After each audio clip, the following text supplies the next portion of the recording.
Magandang araw! Sama-sama tayong matuto sa Teacher Sal Learning Resource Channel.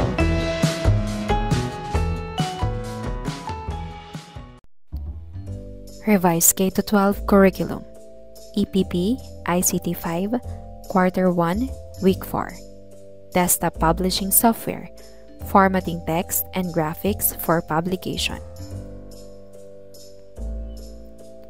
Anong mga hamon ang iyong hinaharap sa pag-format ng text at graphics sa iyong mga proyekto? Isa sa mga hamon na hinaharap ko ay ang pag-aayos ng laki at font ng text at tamang paglalagay ng mga larawan. Ngunit natutunan ko itong ayusin sa pamamagitan ng pag-iensayo at paggamit ng tamang mga tool sa computer. Bakit mahalagang i-format ng maayos ang teksto at mga graphics sa mga publikasyon? Mahalagang i-format ng maayos ang teksto at mga graphics sa mga publikasyon upang maging malinaw, kaaya-ayang basahin at madaling maintindihan ng mga mambabasa ang nilalaman. Paano mapapahusay ng epektibong pag-format ang pagiging madaling mabasa at visual appeal ng iyong mga dokumento? Mapapahusay ng epektibong pag-format ang pagiging madaling mabasa at visual appeal ng mga dokumento sa pamamagitan ng maayos na teksto, tamang laki at font, balanse ng espasyo at angkop na paggamit ng mga larawan at kulay. Basahin at unawain ang mga salitang nakaayos ng pabaliktad, ang mga titik. Subukang hulaan kung ano ang tamang salita. Pagkatapos, ibahagi ang inyong ideya o karanasan kaugnay sa salitang iyon. Ito ay tab na makikita sa ribbon na ginagamit upang makapagdagdag ng image, shapes at iba pa. Ano ito? Mahusay, ito ay insert. Ito ay tumutukoy bilang boundaries sa pagitan ng pangunahing nilalaman at mga gilid ng pahina. Tama, ito ay margins. Ito ay kahon kung saan ay maaaring maglagay ng teksto na maaaring paglagyan ng mga impormasyon. Tama, ito ay text box. Para sa ikalawang araw, ang pag-format ng teksto ang mahalagang impormasyon at makakatulong sa pag-aayos ng iyong epektibong publikasyon. Sa pagsasaayos ng font ng iyong teksto, kabilang ang laki, kulay at paglalagay ng mga espesyal na simbolo. Maaari mo ring ayusin ang pagkakahanay ng teksto upang baguhin kung paano ito ipinapakita sa pahina. Para mag-apply ng format sa teksto, sa ribbon, piliin ang Insert na tab, pagkatapos ay hanapin ang text group.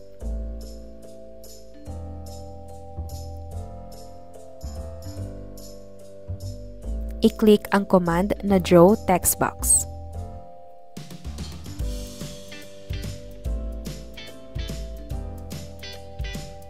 Ang cursor ay magiging mga crosshair.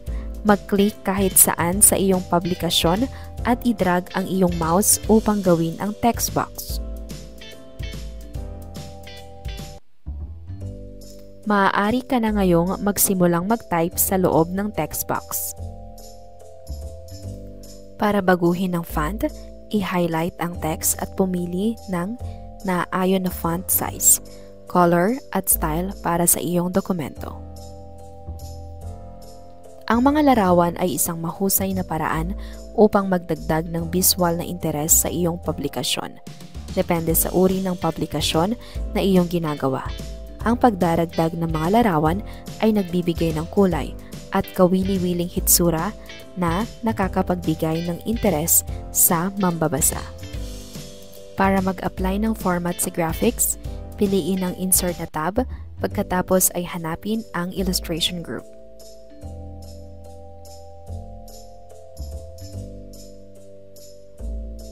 I-click ang Picture command.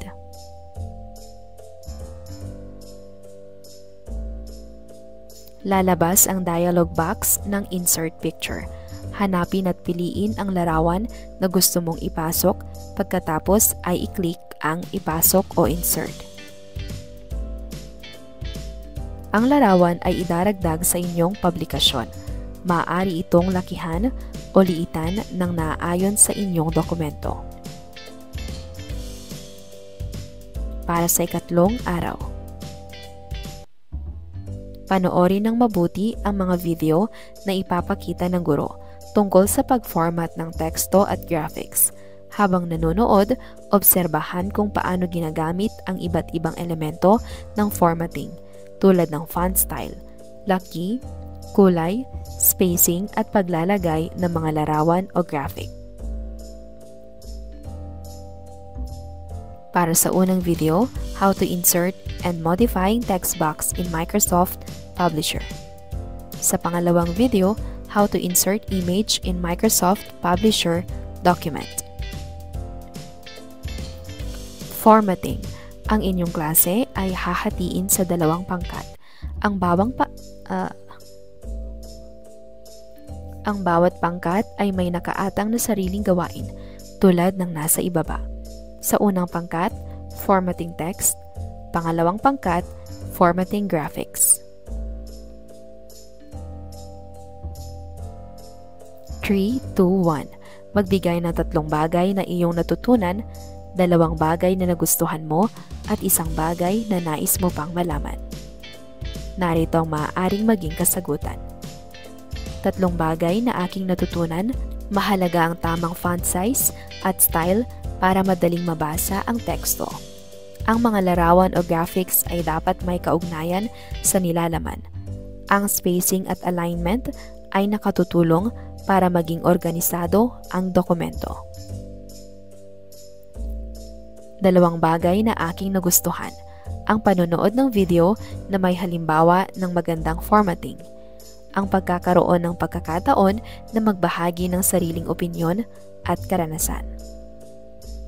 1 bagay na nais ko pang malaman, paano gumawa ng sarili kong layout para sa isang brochure o poster gamit ang formatting techniques. Gen Alpha. Sagutin ang mga tanong bilang kinatawan ng Gen Alpha generation. Ano ang kahalagahan ng aralin na ito bilang ikaw ay nabibilang sa henerasyon ng Gen Alpha? Mahalaga ang araling ito kasi natututo kaming gumawa ng malinaw at maayos na digital na dokumento na bagay sa makabagong panahon. Makakatulong ba sa iyo ang aralin na ito sa paggawa ng publikasyon? Oo, makakatulong po ang araling ito dahil natutunan ko kung paano ayusin ang teksto at larawan para maging malinaw at kaaya-aya ang publikasyon. Sa anong bahagi ng iyong buhay may i-apply ang iyong natutuhan? May i-apply ko ito sa paggawa ko ng school reports at class presentations, pati na rin sa paglikha ng mga post sa social media para mas maging profesional ang dating. Para sa inyong pagsusulit, multiple choice. Basahin at unawain ang bawat pahayag. Piliin ang tamang sagot at isulat ito sa iyong sagotang papel. Para sa unang bilang, ano ang maaari mong gamitin kung hindi ka nasisiyahan sa alinman sa mga pagpipilian sa margin? A. Add margins. B. Create margins. C. Custom margins. D. Fit margins. Mahusay, ang tamang sagot ay custom margins. Ano ang ginagamit upang mapalitan ang hitsura o mukha ng iyong teksto? A. Color. B. Font. C. Numbering. D. Size. Letter B. Font. Ano ang pipiliin sa insert command upang makapaglagay ng teksto? A. Borders and accents. B. Draw text box. C. Pictures. D. Shapes. Letter B. Draw text box. Ano ang command ang may layuning pahusayin ang iyong nilalaman sa pamamagitan ng pagdaragdag ng mga frame sa paligid ng iyong mga larawan o mga hangganan sa iyong mga pahina. A. Borders and accents. B. Draw text box. C. Pictures. D. Shapes. Tama, ito ay letter A, borders, accents. Ano ang command ang may layunin na makapagdagdag ng visual interest sa mga mambabasa? A. Borders and accents. B. Draw text box. C. Pictures. D. Shapes. Mahusay. Draw text box. Aling tool sa isang desktop publishing program ang nagbibigay daan sa iyong baguhin ang estilo ng font, laki, at kulay ng text? A. Font panel. B. Text box tool. C. Formatting toolbar. D. Lahat ng nabanggit. Letter D. Lahat ng nabanggit. Paano mo maihanay ang teksto sa isang text box o frame? A. Gamitin ang mga alignment button sa toolbar ng pag-format. B. I-right-click ang text box at piliin ang text alignment. C. I-drag ang teksto sa nais na posisyon. D. Parehong tama ang A at B. Letter D. Parehong tama ang A at B.